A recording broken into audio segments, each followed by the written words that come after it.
इस कार्यक्रम के पुण्यार्जक हैं मानक चंद, कमला देवी, राकेश कुमार नीतू, ऋषभ, सौम्या एवं आयुषी मुशरफ, B123 सेठी कॉलोनी जयपुर, प्रेमचंद, विजय लक्ष्मी अजमेरा जयपुर, अशोक, राजलक्ष्मी पांड्या जयपुर, सुनील, रेणु कासलीवाल नई दिल्ली।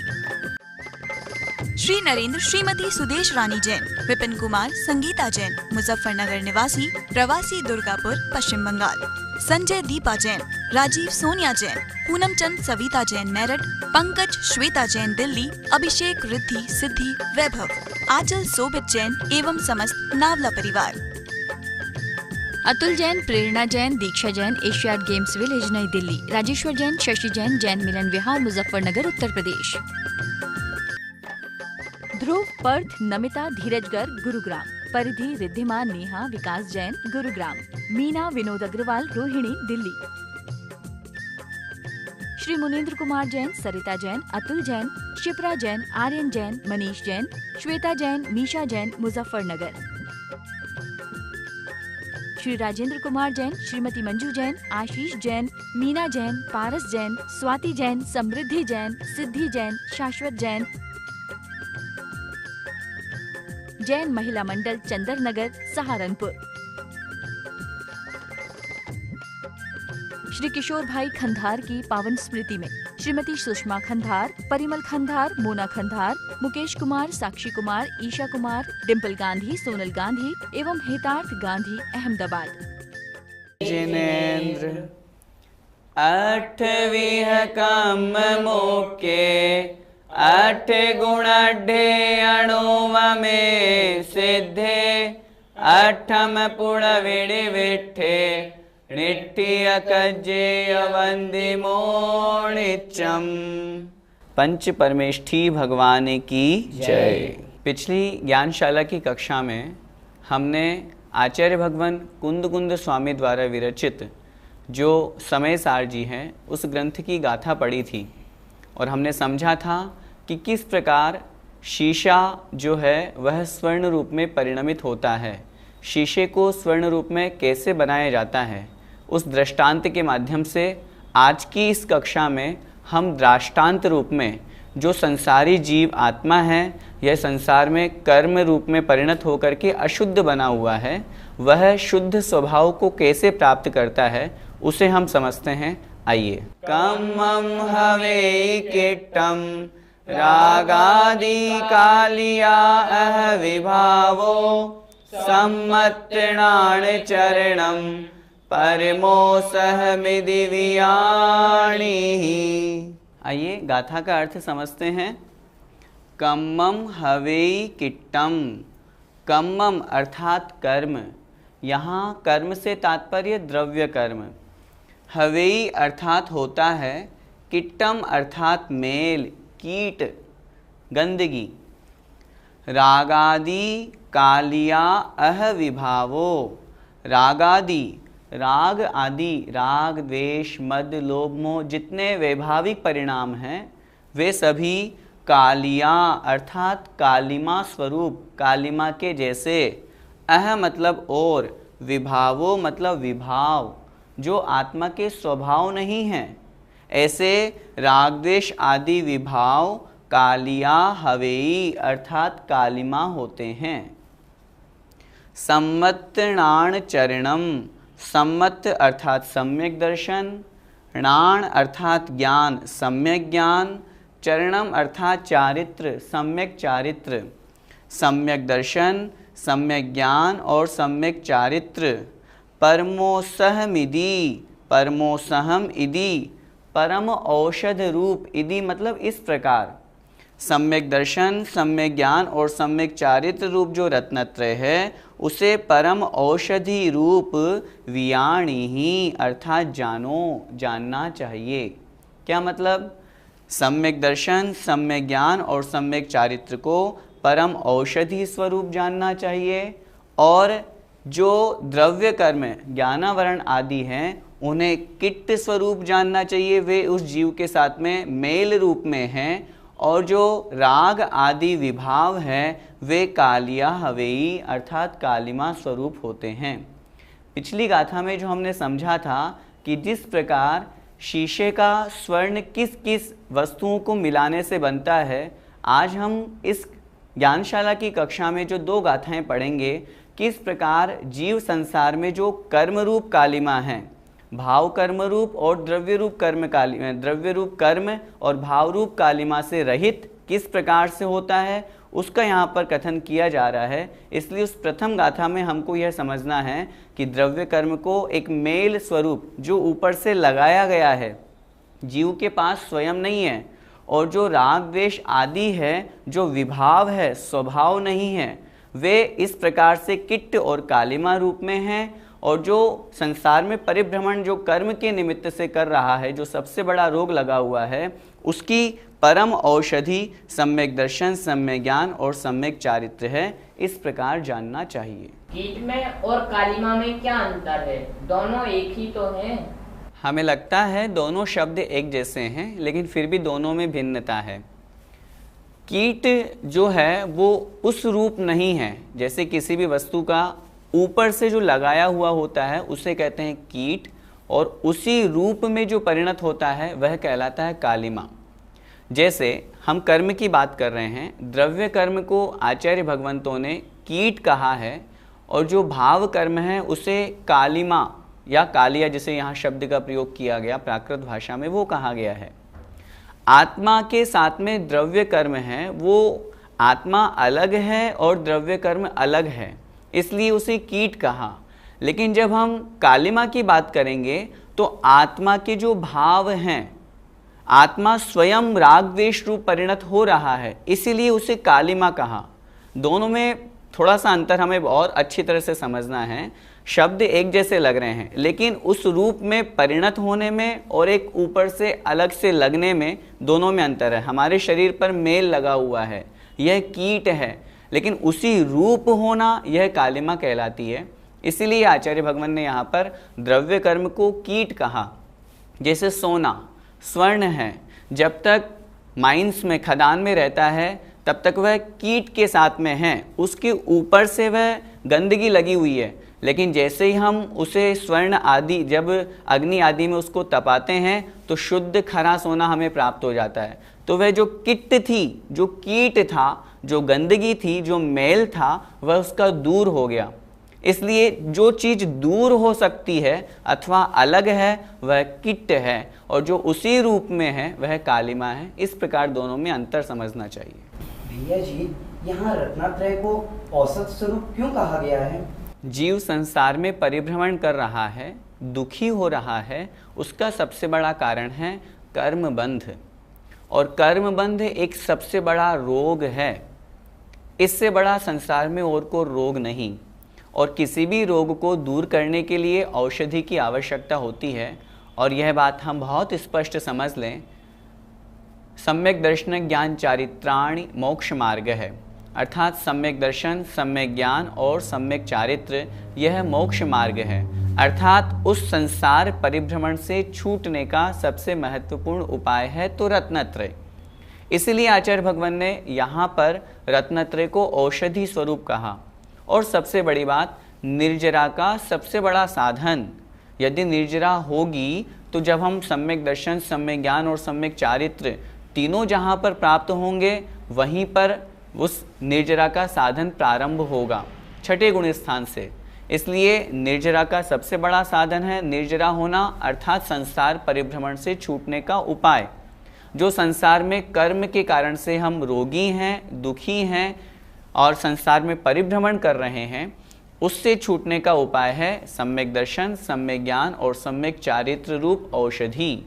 जैसे औषधि को लेने से उस रोगी को सुख प्राप्त होता है, वह उस दुख से दूर होता है, उसी प्रकार संसार से के दुखों से दूर होने के लिए उस रत्नत्रय रूप औषधि को प्राप्त करके मोक्ष सुख को प्राप्त किया जाता है। इसलिए आचार्यों ने यहाँ पर रत्नत्रय को औषधि स्वरूप कहा। भैया जी, ये निर्जरा कौन कौन से गुण स्थान में होती है? आचार्य भगवान उमा स्वामी महाराज ने तत्वार्थ सूत्र जी ग्रंथ राज में 9वें अध्याय में निर्जरा के गुण स्थान और निर्जरा का क्रम बताया। वहाँ उन्होंने लिखा, सम्यक दृष्टि, श्रावक, वीरतानंत वियोजक, दर्शन मोह क्षपकोपशम कोप शांत, क्षपक क्षीण मोह जिनाह, क्रमशो संख्येय गुण निर्जराः।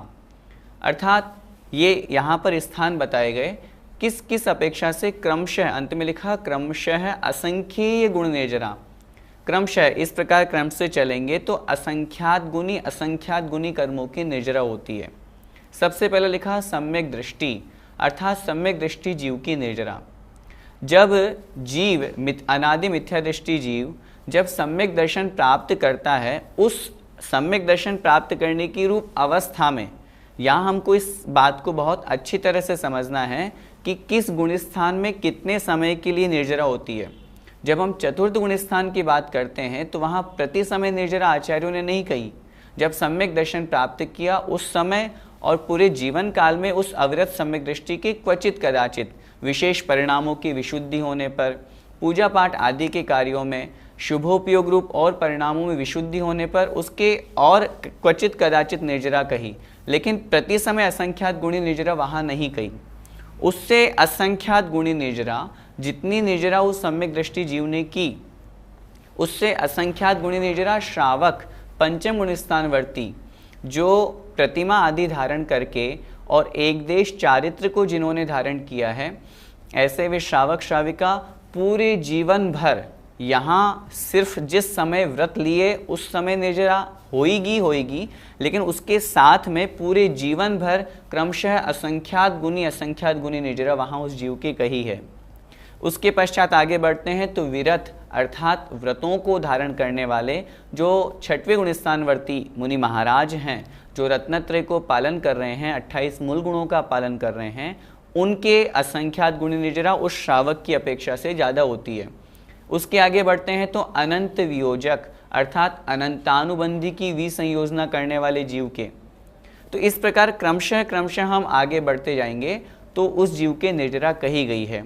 आपने निर्जरा का गुणस्थान पूछा तो इस अपेक्षा से चतुर्थ गुणस्थानवर्ती जीव के सम्यक दर्शन प्राप्त करते समय उसके निर्जरा है, और जब हम प्रति समय निर्जरा की बात करेंगे तो पंचम गुणस्थान से जीव के प्रति समय निर्जरा प्रारंभ हो जाती है। भैया जी, क्या नारकियों के भी असंख्यात गुणी निर्जरा होती है?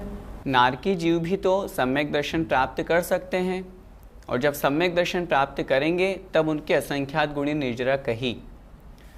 अभी जो हमने पिछले वाले प्रश्न में सूत्र समझा था उसमें हम इतना और विशेष समझें। जो क्रम असंख्यात गुणी निर्जरा का आचार्यों ने बतलाया है, सम्यक दृष्टि की असंख्यात गुणी निर्जरा, सम्यक दृष्टि से ज़्यादा असंख्यात गुणी निर्जरा श्रावक की, उससे असंख्यात गुणी निर्जरा व्रती की, विरत की, छठे सातवें गुणस्थानवर्ती मुनि महाराज की, इस तरह से क्रम आगे बढ़ता जाता है। प्रश्न होता है कि सम्यक दृष्टि की असंख्यात गुणी निर्जरा जो कही गई है वो किसकी अपेक्षा कही गई है? वह जो मिथ्या दृष्टि जीव जब सम्यक तो प्राप्त करने के अभिमुख होता है उस समय 3 करण होते हैं। उसमें अपूर्व करण और अनिवृत्ति करण, इन 2 करणों में अपूर्व करण में जितनी उसने निर्जरा करी अभी वो मिथ्या दृष्टि ही है, सम्यक दृष्टि नहीं बना। वह मिथ्या दृष्टि जीव अपूर्व करण में जो कर्मों की निर्जरा करता है उससे असंख्यात गुणी निर्जरा अनिवृत्ति करण में, अनिवृत्तिकरण में जितनी उसने कर्मों की निर्जरा करी उससे असंख्यात गुणी निर्जरा सम्यक्त्व प्राप्ति के प्रथम समय में करता है।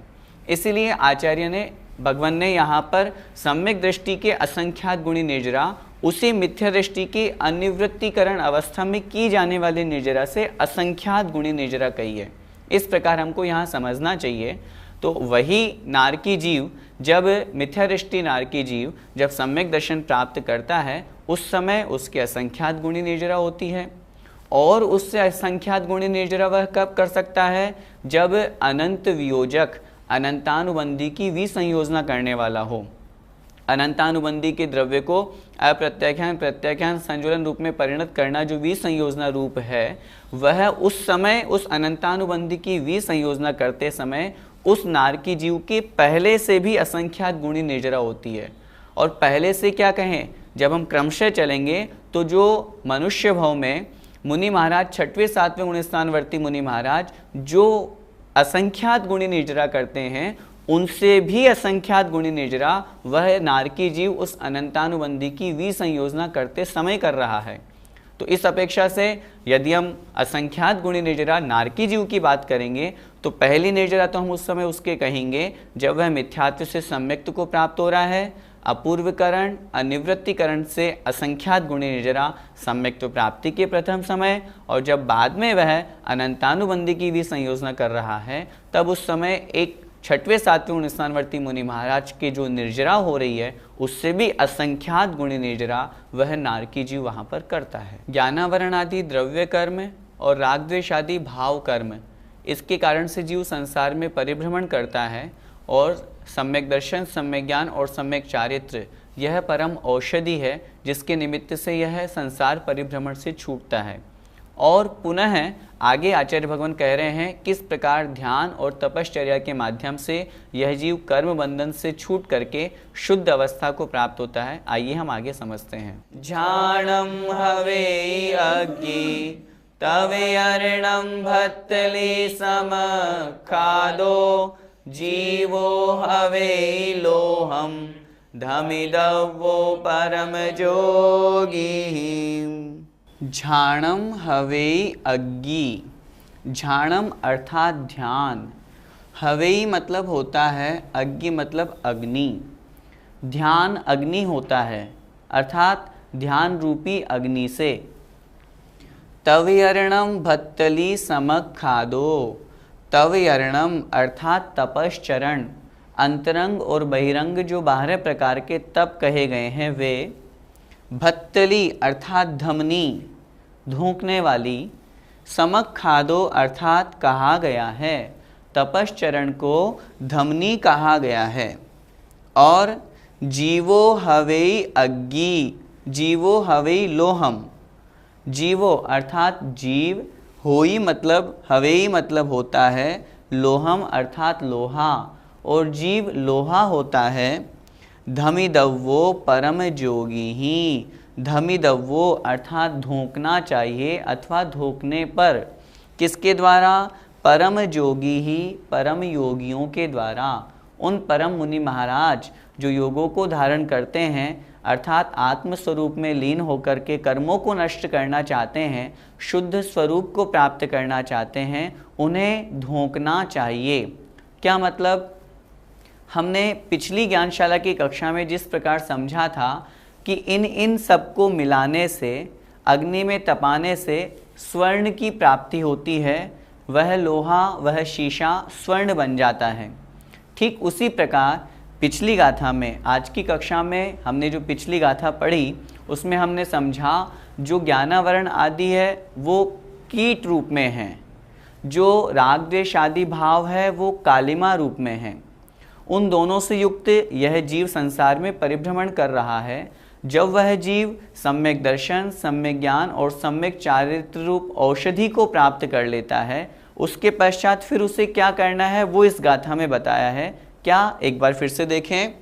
झाणम हवेई अग्नि, वह सम्यक दर्शन, सम्यक ज्ञान और सम्यक चारित्र को प्राप्त हुए मुनि महाराज, वह जीव ध्यान रूपी अग्नि को प्राप्त हो करके फिर तवयर्णम भत्तली समक खादो, जो तपश्चरण है, अंतरंग और बहिरंग तप है, उसे भत्तली अर्थात धमनी कहा गया है। उस सम्यक दर्शन, सम्यक ज्ञान, सम्यक चारित्र को प्राप्त करके ध्यान रूपी अग्नि में तपश्चरण रूपी धोकनी के द्वारा जीवो हवेई लोहम, जो जीव जिसे लोहा कहा गया है, जो लोहा स्वर्ण में उन वस्तुओं के मिलाने से स्वर्ण बन जाता है अग्नि में तपाने आदि से, वह जीव रूप लोहा परम जोगी ही धमिदव्वो, परम योगियों के द्वारा, उन मुनि महाराज के द्वारा उस अग्नि में धोखना चाहिए। सीधा सा तात्पर्य यह है कि जिस प्रकार अग्नि में धोंकने पर वह शीशा स्वर्ण रूप को प्राप्त हो जाता है, उसी प्रकार रत्नत्रय से युक्त मुनि महाराज जब ध्यान रूपी अग्नि में तपश्चरण आदि धोकनी के द्वारा जब वह उस रूप होते हैं, तपश्चरण करते हैं, ध्यान करते हैं, तब उस समय वह परम योग को प्राप्त करके आत्म स्वरूप में लीन होकर के और परम शुद्ध अवस्था को प्राप्त करते हैं। भैया जी, यहाँ पर ध्यान को अग्नि के समान क्यों कहा गया है? जिस प्रकार अग्नि में समस्त वस्तुएं जल करके राख हो जाती है, सब कुछ समाप्त हो जाता है, ठीक उसी प्रकार जब जीव ध्यान करता है तब कर्म नष्ट हो जाते हैं। आचार्य भगवान उमा स्वामी महाराज ने जहाँ 4 प्रकार के ध्यानों का वर्णन किया, वहाँ उन्होंने स्पष्ट लिखा, परे मोक्ष हेतु 4 प्रकार के ध्यान होते हैं, आर्त ध्यान, रौद्र ध्यान, धर्म्य ध्यान और शुक्ल ध्यान।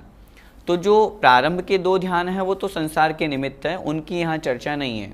यहाँ चर्चा है धर्म ध्यान और शुक्ल ध्यान की, और उसमें भी विशेष रूप से शुक्ल ध्यान की। तो वो मोक्ष हेतु, मोक्ष के लिए हेतु है, निमित्त है। तो उस ध्यान को प्राप्त करके वह जीव कर्मों को नष्ट करता है। जिस प्रकार अग्नि के निमित्त से समस्त वस्तुएं समाप्त हो गई, जो जो उस अग्नि में गई सब जल करके राख हो गई, उसी प्रकार ध्यान के माध्यम से इस आत्मा के साथ में जो द्रव्य कर्म और भाव कर्म और नो कर्म लगे हुए हैं, वे सभी प्रकार के कर्म ध्यान के माध्यम से समाप्त हो जाते हैं। इसलिए आचार्यों ने ध्यान को अग्नि के समान बताया है। भैया जी, इस गाथा में भत्तली से क्या तात्पर्य है? भत्तली अर्थात जिसे हम अपनी भाषा में कहते हैं धोंकनी, जिसके द्वारा धोंका जाता है। पहले के ज़माने में ये सारी की सारी चीज़ें चलती थी, वर्तमान में बहुत कम देखने को आती है। एक ऐसी वस्तु जिसके द्वारा प्रेशर डाला जाता है, जिससे अग्नि और अधिक प्रज्वलित होती है। ठीक उसी प्रकार यहाँ पर आचार्यों ने जीव को एक लोहे के समान कहा, और जब ध्यान की बात आई तब उसे अग्नि के समान कहा। उसमें और अधिक प्रेशर बढ़ाने के लिए और अधिक वह अग्नि प्रज्वलित हो, धोंकने के लिए यहाँ आचार्य भगवान ने तपश्चरण की उपमा उस वस्तु से की। तो जिस प्रकार उस धोकनी के द्वारा उस अग्नि का प्रेशर बढ़ाया जाता है और अग्नि प्रज्वलित होती है, ठीक उसी प्रकार तपश्चर्या के माध्यम से 2 प्रकार के तप आचार्यों ने शास्त्रों में कहे हैं, अंतरंग तप और बहिरंग तप। उन तपों को धारण करके वह जीव अपने ध्यान रूपी अग्नि को और अधिक प्रज्वलित करता है, जिससे उसके कर्मों की निर्जरा होती है। भैया जी, इस गाथा में जीव को लोहा क्यों कहा गया है? जीवो हवेई लोहम, ये इस गाथा में इसलिए कहा गया है क्योंकि पिछली जो 2 गाथाएं हमने पढ़ी, पिछली जो कल की हमने ज्ञानशाला पढ़ी थी, उसमें एक दृष्टांत आचार्य भगवान ने दिया था कि इन नागफणीय मूलम, इस तरह वो पूरी की पूरी गाथा हमको स्मरण करना चाहिए। और उन सब वस्तुओं को मिलाने से वह जो लोहा है वह स्वर्ण पने को प्राप्त हो जाता है, सोना बन जाता है। ठीक उसी प्रकार उस दृष्टांत को यहाँ दृष्टांत रूप में लगाना है, उदाहरण को यहाँ पर अब जो सिद्धांत है उसमें घटाना है। तो वहाँ जो लोहा है उसको सोना बनाया गया था, ठीक उसी प्रकार यहाँ उस जीव को शुद्ध जीव बनाया जा रहा है। वह संसारी आत्मा, शुद्ध आत्मा किस प्रकार बने, वह लोहा जिस प्रकार शुद्ध सोना बन गया, ठीक उसी प्रकार इन सब निमित्तों से, जिसमें परम औषधि सबसे पहले कही रत्नत्रय, सम्यक दर्शन, सम्यक ज्ञान और सम्यक चारित्र। इसके पश्चात ध्यान जो अग्नि है, और उसके पश्चात धोकनी जो तपश्चरण आदि हैं, इनके माध्यम से वह जीव शुद्ध बन जाता है, सिद्ध अवस्था को प्राप्त हो जाता है, संसार से मुक्त हो जाता है। इसीलिए यहाँ आचार्य भगवंतों ने यहाँ पर उस जीव को लोहा मान करके, लोहे के समान कह के हमें समझाने का प्रयास किया है, जिससे हम भी उस शुद्ध अवस्था को प्राप्त हो सकें।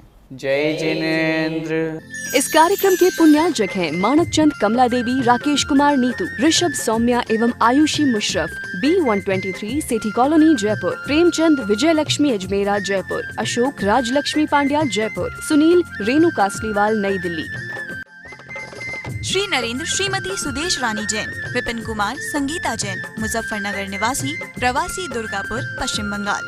संजय दीपा जैन, राजीव सोनिया जैन, पूनम चंद सविता जैन मेरठ, पंकज श्वेता जैन दिल्ली, अभिषेक रिद्धि सिद्धि वैभव, आंचल सोबित जैन एवं समस्त नावला परिवार। अतुल जैन, प्रेरणा जैन, दीक्षा जैन, एशियाड गेम्स विलेज नई दिल्ली, राजेश्वर जैन, शशि जैन, जैन मिलन विहार मुजफ्फरनगर उत्तर प्रदेश। ध्रुव, पर्थ, नमिता, धीरज गर्ग गुरुग्राम, परिधि, रिद्धिमा, नेहा, विकास जैन गुरुग्राम, मीना, विनोद अग्रवाल रोहिणी दिल्ली। श्री मुनीन्द्र कुमार जैन, सरिता जैन, अतुल जैन, शिप्रा जैन, आर्यन जैन, मनीष जैन, श्वेता जैन, मीशा जैन, मुजफ्फरनगर। श्री राजेंद्र कुमार जैन, श्रीमती मंजू जैन, आशीष जैन, मीना जैन, पारस जैन, स्वाति जैन, समृद्धि जैन, सिद्धि जैन, शाश्वत जैन। जैन महिला मंडल चंदर नगर, सहारनपुर। श्री किशोर भाई खंधार की पावन स्मृति में श्रीमती सुषमा खंधार, परिमल खंधार, मोना खंधार, मुकेश कुमार, साक्षी कुमार, ईशा कुमार, डिम्पल गांधी, सोनल गांधी एवं हेतार्थ गांधी, अहमदाबाद।